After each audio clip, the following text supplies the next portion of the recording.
Bab 159. Kamu pria bernama Wang, kenapa kamu tidak keluar dan bersembunyi di sana seperti pengecut? Pahlawan macam apa kamu? Hei, apakah cendekiawan seperti itu? Kami datang bersulang untukmu, tapi kamu menutup pintunya. Pantas saja orang bilang orang yang saleh adalah pembunuh anjing, dan orang yang tidak berperasaan adalah sarjana dan cendekiawan. Kamu masih seorang sarjana. Saya minta maaf. Apa kamu mempunyai payudara yang besar? Keluarlah dan tunjukkan kepada saya, wanita macam apa kamu.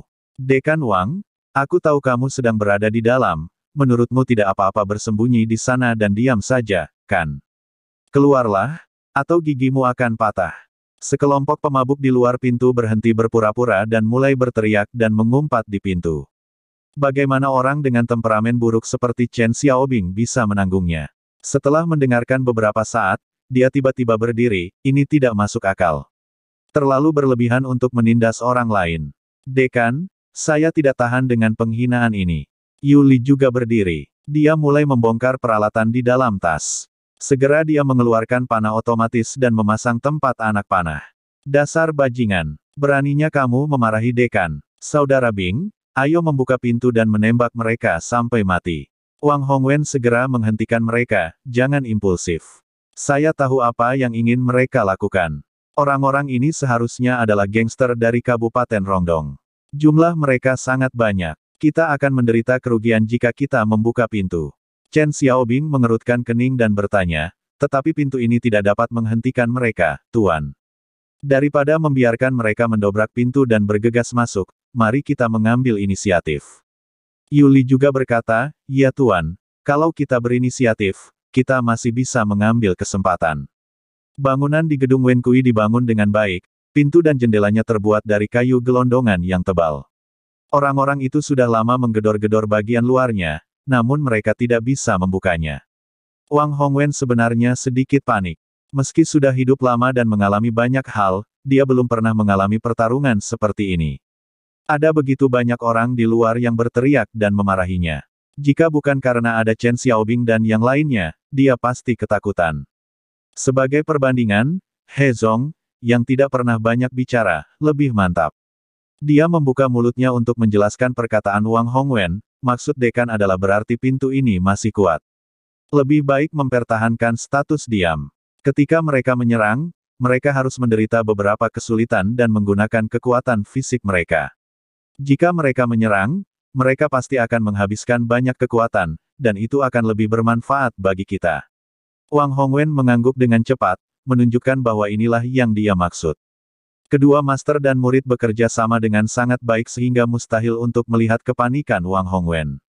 Chen Xiaobing, Yuli, Da Zuang dan yang lainnya semuanya mengangguk. Xiao Yong tiba-tiba berdiri, tetapi ada begitu banyak dari mereka, kita tidak bisa hanya duduk diam dan menunggu kematian. Tidak masalah beberapa dari kita bisa melawan. Jika mereka benar-benar menyerbu dan melukai kedua guru, maka kita akan menyesal meminum obatnya, jadi saya sarankan biarkan salah satu dari kita turun dari jendela dan pergi keluar untuk mencari penyelamat. Ini saran yang bagus. Selama salah satu dari kita bisa keluar dari sini, pergilah ke akademi untuk meminta bantuan, atau langsung ke kantor pemerintah untuk mencari hakim daerah, kamu dapat membawa bala bantuan. Xiao Yong, murid tertua sangat cerdas dan berpikir cepat. Xiao Yong mengangguk, kalau begitu biarkan aku pergi. Aku sedikit lebih kecil dan akan lebih mudah untuk turun dari sini. Yu Situ dan yang lainnya secara alami berdebat dengannya, tapi Xiao Yong membungkam mereka hanya dengan satu kalimat. Sebaiknya aku yang pergi. Jika kamu pergi, bisakah kamu menemukan kantor pemerintah dan akademi?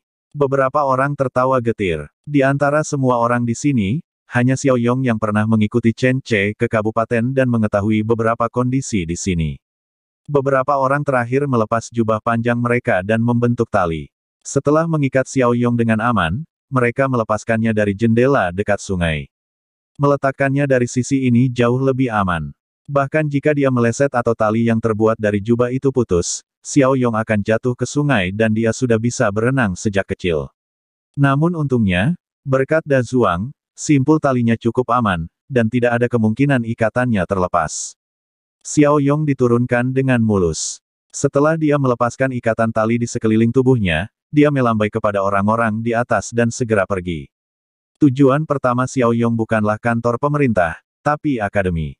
Mereka dan yang lainnya telah mendiskusikan secara pribadi seperti apa sifat Hakim Su di pemerintahan. Orang seperti itu adalah tipikal orang yang duduk diam.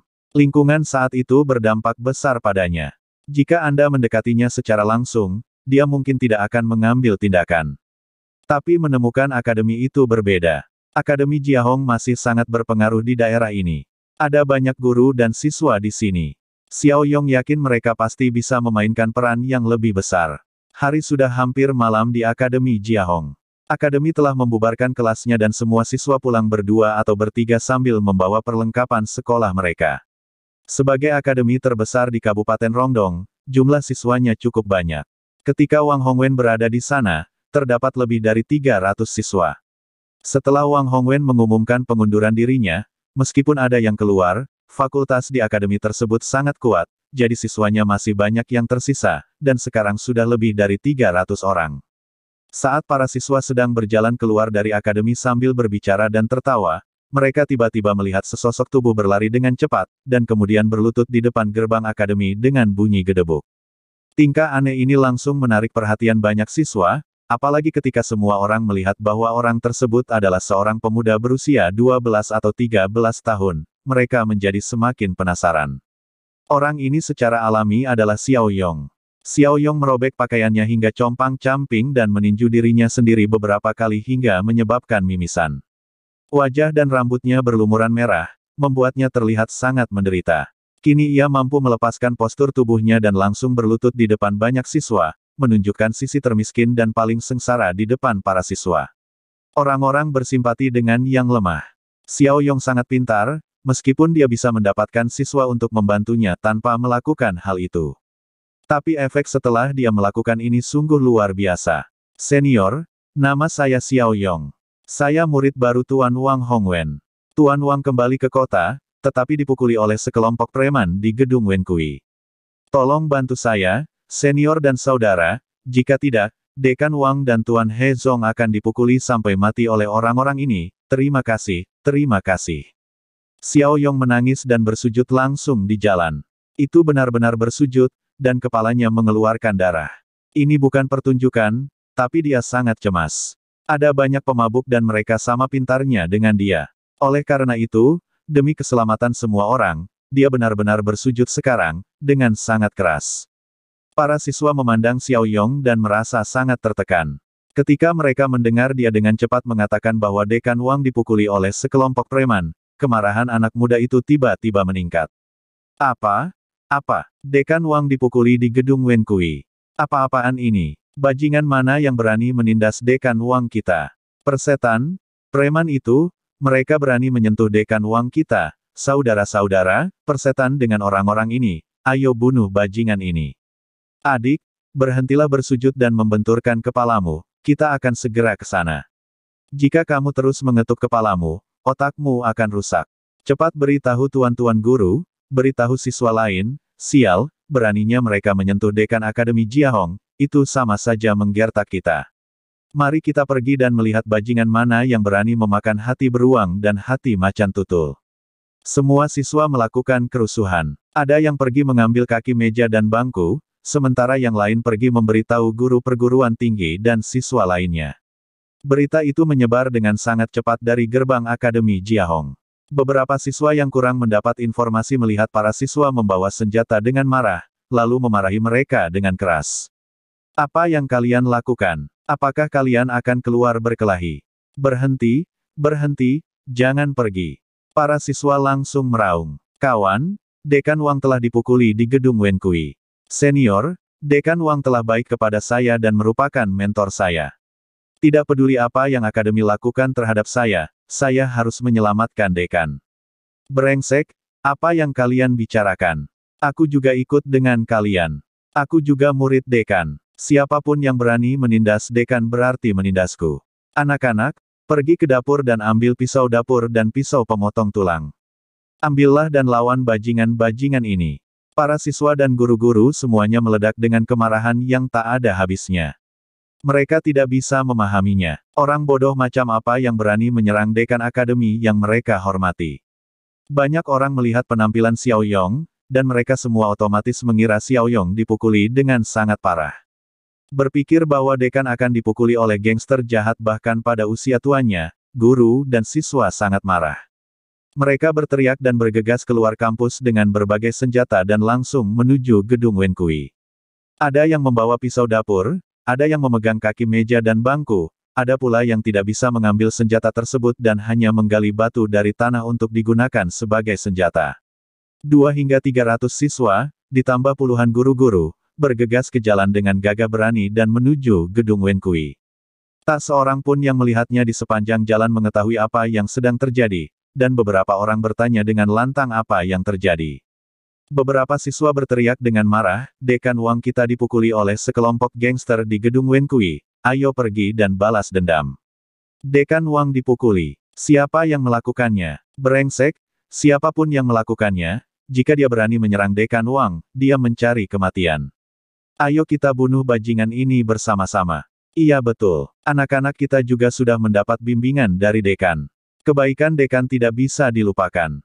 Kita tidak bisa membiarkan orang lain menindasnya. Dekan Wang sudah tua, tapi seseorang benar-benar berani memukulnya. Binatang macam apa orang-orang ini? Ayo pergi dan bunuh mereka. Jadi lebih banyak orang yang mengikuti. Semua orang meraung marah. Tapi Xiao Yong tidak ikut dengannya. Dia bangun dengan bantuan beberapa siswa. Para siswa melihat bahwa dia menyedihkan dan ingin membantunya duduk. Tetapi Xiao Yong menggelengkan kepalanya, saya masih harus melapor kepada pejabat.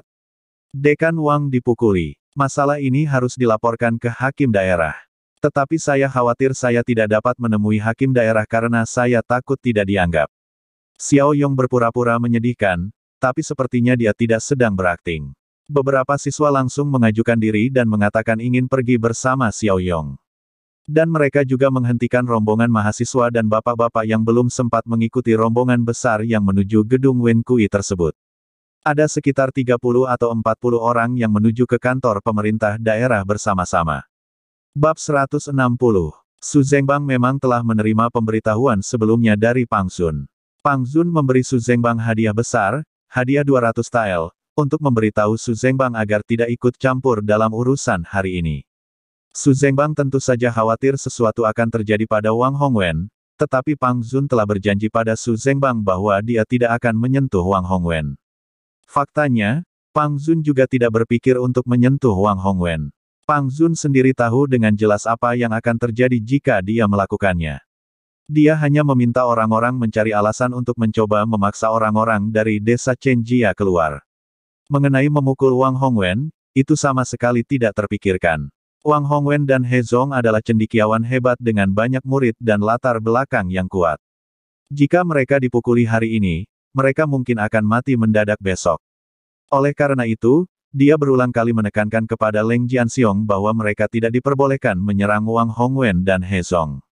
Leng Jianxiong juga tahu betapa kuatnya dia, jadi dia berulang kali menekankan kepada bawahannya bahwa mereka hanya akan menggunakan kata-kata tetapi tidak akan menyerang Wang Hongwen dan dua He Zong.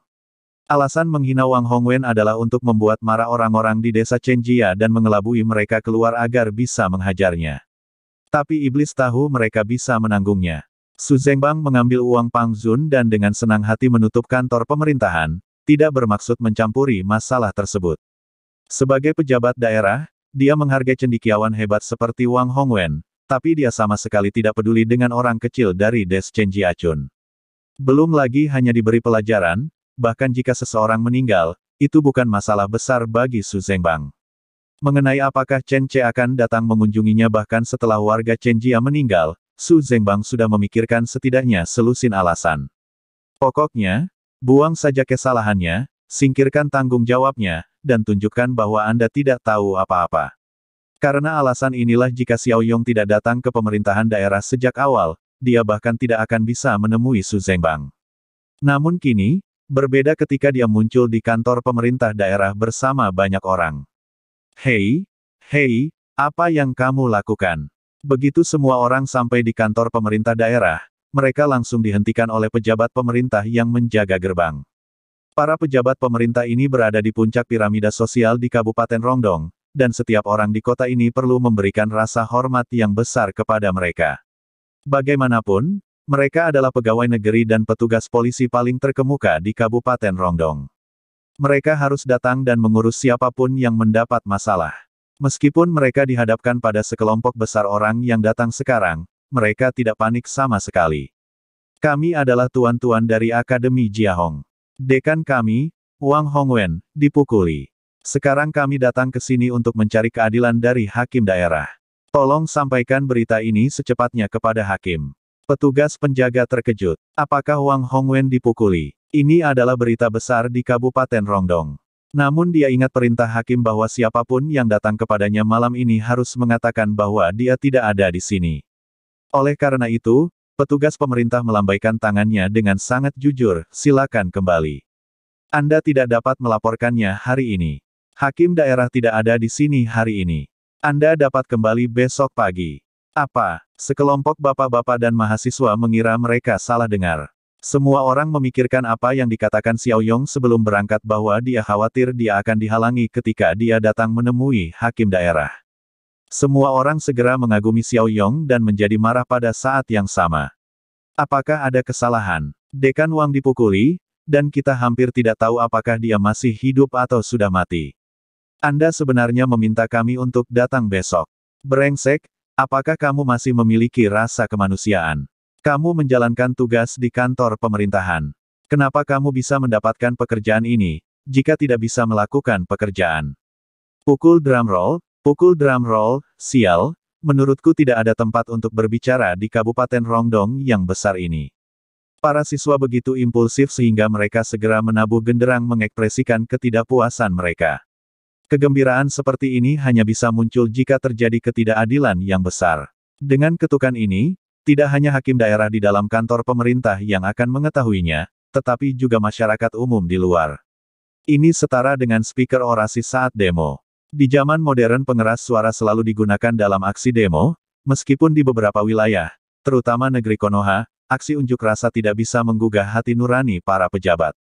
Benar saja, warga sekitar tidak mengetahui apa yang terjadi, namun begitu mendengar suara genderang, mereka langsung berlarian untuk menyaksikan kemeriahan tersebut. Lagi pula, mereka cukup berpengalaman dan tahu bahwa dengan satu pukulan drum, sesuatu yang besar akan terjadi, atau dengan kata lain, akan ada kesenangan besar untuk ditonton dan berita besar untuk dimakan. Ketika Xiao Yong melihat semakin banyak orang muncul, dia langsung berlari ke depan kantor pemerintah daerah, berlutut di depan para penonton, terus bersujud, dan berteriak keras. Semuanya, tolong selamatkan Dekan Wang kita. Dia dipukuli oleh sekelompok gangster di gedung Wenkui. Kami datang mencari hakim daerah untuk mencari keadilan, tetapi hakim daerah tidak ada di tempat. Tolong bantu kami, tolong selamatkan Dekan Wang kami. Di depan kantor pemerintah daerah, Anda memohon kepada penonton untuk menyelamatkan seseorang, meskipun hakim daerah Anda tidak ada, itu akan mencoreng nama baik pemerintahan. Su Zhengbang, yang juga berlari keluar setelah mendengar berita tersebut, kebetulan mendengar apa yang dikatakan Xiao Yong. Tekanan darahnya meningkat saat itu. Sial, apa kau tidak membuatku terbakar? Jika ini benar-benar terjadi, membuat sekelompok orang ini mencari masalah dan lari ke menara Wenkui untuk memukuli Pang Zun dan yang lainnya, lalu apa gunanya saya, hakim daerah Su? Su Zhengbang benar-benar tidak menyangka bahwa seorang anak laki-laki dari desa Chenjia akan datang dan membakarnya dengan beberapa patah kata. Begitu menakjubkan. Kerumunan langsung menjadi liar. Dekan Wang Hongwen adalah selebritas besar di daerah tersebut. Dia juga orang baik yang telah mengajar banyak siswa. Orang-orang di kota kurang lebih berhubungan dengannya. Keluarga siapa yang tidak memiliki anak yang ingin mengikuti ujian prestasi akademik? Selama ada anak seperti ini, rasa hormat terhadap Wang Hongwen akan lebih besar. Sekarang dia mendengar bahwa hakim daerah tidak peduli jika seseorang berani memukuli Dekan Wang. Ini adalah masalah besar. Penonton menjadi gila. Sial, hakim daerah tidak peduli dengan kita. Ayo pergi dan bantu Dekan Wang. Tidak masalah jika kita tidak menghormati anjing hakim ini. Ayo pergi dan bantu Dekan Wang.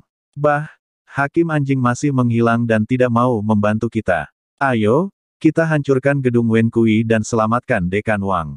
Mendengar teriakan dari kerumunan, Su Zhengbang berlari keluar dengan cepat. Meskipun ada kemarahan di hatinya, di permukaan, dia harus berpura-pura sangat cemas. Jangan panik, semuanya, hakim daerah ini ada di sini, hakim daerah ini ada di sini. Dia segera menendang penjaga yang menjaga gerbang dan berteriak dengan marah, kamu bajingan, siapa yang memberitahumu bahwa aku tidak ada di sini? Sebagai pejabat induk Kabupaten Rongdong, hakim daerah ini selalu ada untuk menyelesaikan masalah. Kamu harus pergi ke pengadilan, apa kamu berani menjadi hakim daerah ini? Pergilah, aku akan menyelesaikan masalah ini denganmu nanti. Harus diakui bahwa Su Zhengbang tahu cara menyalahkan orang. Tanggung jawab langsung diserahkan kepada penjaga gerbang. Meskipun penjaga gerbang merasa getir, dia memahami operasinya, jadi dia tidak berani bertindak membabi buta dan pergi dengan perasaan sedih.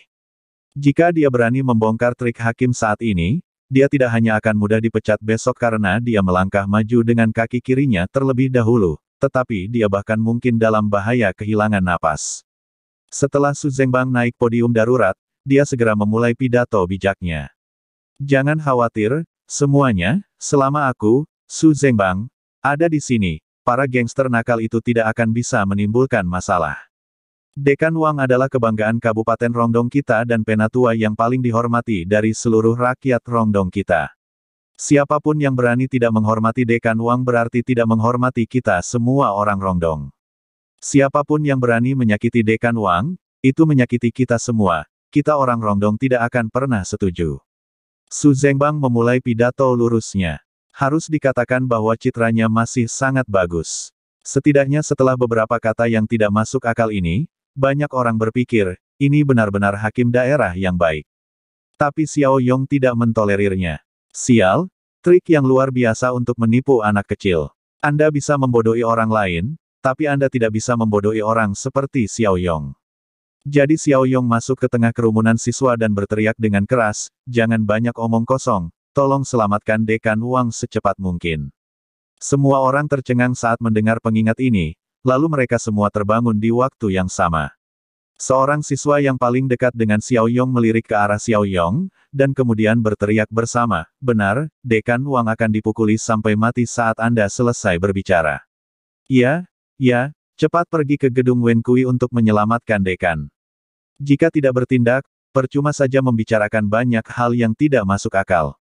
Hakim Su tersinggung karena sikap tidak hormat seseorang. Tapi pembicaranya ada di tengah kerumunan, dan dia tidak tahu siapa orang yang berbicara. Apalagi banyak yang memarahinya. Seperti kata pepatah, hukum tidak menghukum semua orang, apalagi yang menurut mereka sangat wajar.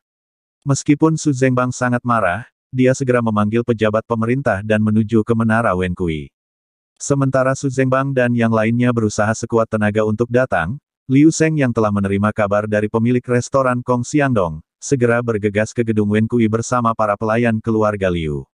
Dia jelas tahu apa arti Wang Hongwen bagi Chen Che dan desa Chenjia. Jadi, dia datang dengan cepat. Namun, mereka masih terlambat satu langkah. Karena ketika Liu Sheng dan yang lainnya tiba di sini, sekelompok orang telah tiba lebih dulu. Kelompok orang ini adalah siswa dan guru-guru Akademi Jiahong yang sangat marah. Kerumunan yang sangat marah bergegas ke gedung Wen Kui.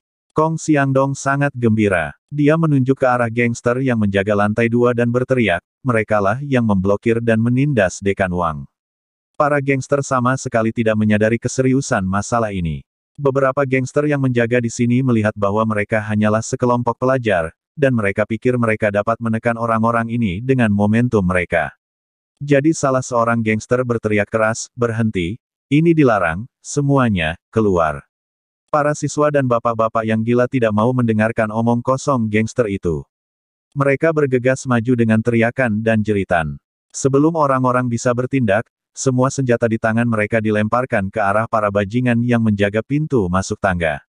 Bajingan yang berteriak itu dirobohkan oleh banyak batu, kaki meja, dan beberapa pisau dapur, dan kepalanya memar parah dan berdarah.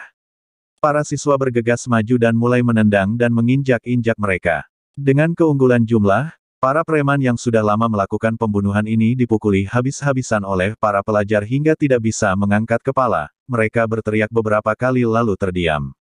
Para gangster di lantai 2 sangat ketakutan sehingga mereka turun ke bawah untuk memeriksa situasi, tetapi mereka segera berlari kembali karena ketakutan. Beberapa orang langsung berlari kembali ke lantai 3. Pang Zun mendengar suara itu dan bertanya apa yang terjadi. Itu sekelompok siswa, di sini untuk menyelamatkan Dekan Wang. Gangster yang berlari itu sangat gugup. Leng Jianxiong, yang duduk di sebelahnya, menamparkan meja, brengsek, sekelompok siswa, kenapa kamu takut? Mereka tidak bisa melakukan apa-apa. Ini benar-benar memalukan bagiku. Dia juga memandang Pang Zun untuk mengungkapkan permintaan maafnya, Sarjana Pang. Aku membuatmu tertawa, anak buahku belum pernah melihat sebagian besar dunia, dan benar-benar ditakuti oleh sekelompok siswa. Aku akan keluar sendiri dan memberitahu mereka sesuatu. Jelas sekali, dia tidak menyadari keseriusan masalah ini. Anak buahnya yang melaporkan itu membuka mulutnya tetapi tidak berani berbicara. Pang Zun menyadari ada sesuatu yang tidak beres. Dia membuka jendela di sisi lain. Dari jendela ini, dia melihat sejumlah besar siswa berkumpul di jalan di lantai bawah. Mereka berduyun-duyun datang ke gedung Wen Kui.